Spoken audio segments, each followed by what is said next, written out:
words can make you, break you, they can heal your soul, they can damage you forever.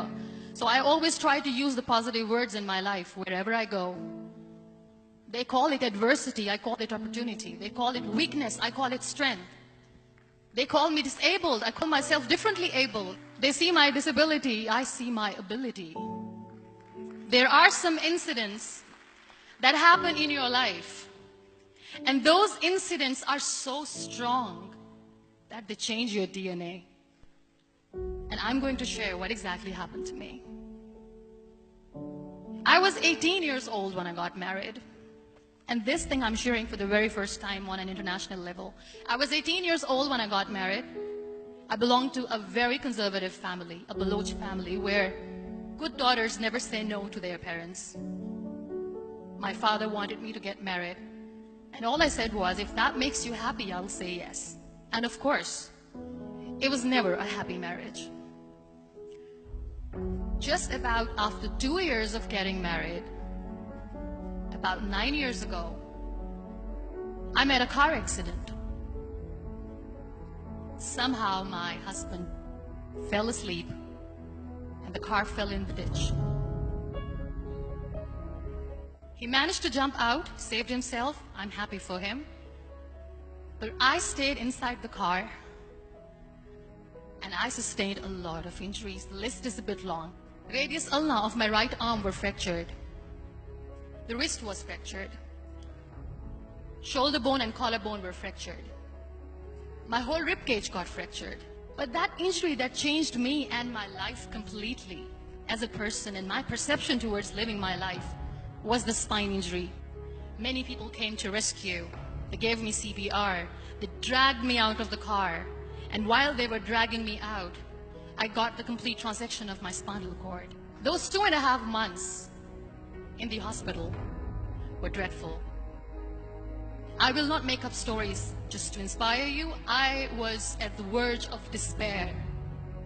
One day, doctor came to me and he said, well, I heard that you wanted to be an artist, but you ended up being a housewife. I have a bad news for you. You won't be able to paint again because your wrist and your arm are so deformed, you won't be able to hold a pen again. And I stayed quiet. Next day, doctor came to me and said, your spine injury is so bad, you won't be able to walk again. I took a deep breath and I said, it's all right. The next day, doctor came to me and said, because of your spine injury and the fixation that you have in your back, you won't be able to give birth to a child again. That day, I was devastated. I still remember, I asked my mother, why me? And that is where I started to question my existence. Why am I even alive? What's the point of living? I won't be able to be a mother again. And that was quite devastating for me.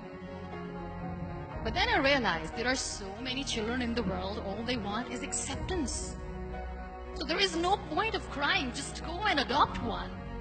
And that's what I did. I gave my name in different organizations, different orphanages. I didn't mention that I'm on a wheelchair, dying to have a child. So I just told them that this is Muniba Mazari and she wants to adopt a boy or girl, whatsoever, but I want to adopt a kid. And I waited patiently.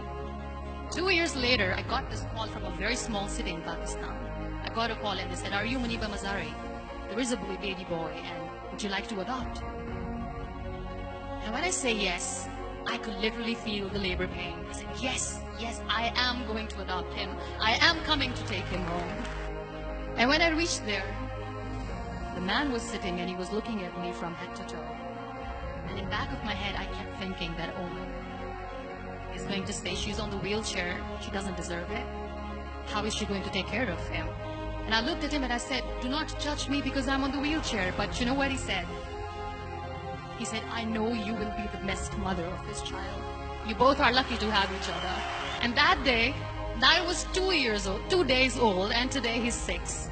You know when you end up being on the wheelchair, what's the most painful thing? People think that they will not be accepted by the people because we, in the world of perfect people, are imperfect. So I decided to appear more in public. I started to paint. I always wanted to. I have done a lot of exhibitions. I'm Pakistan's first wheelchair-bound artist.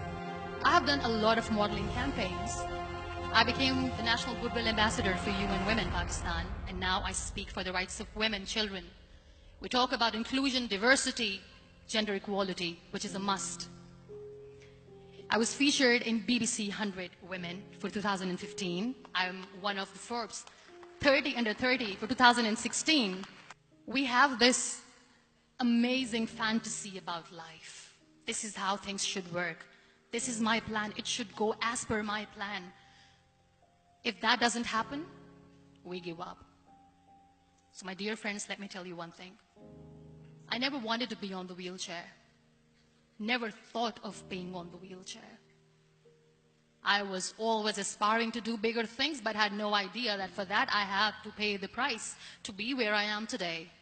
It's a very heavy price. It is okay to be scared. It is okay to cry. Everything is okay, but giving up should not be an option. They always say that failure is not an option. Failure should be an option, because when you fail, you get up, and then you fail, and then you get up, and that keeps you going. That's how humans are strong.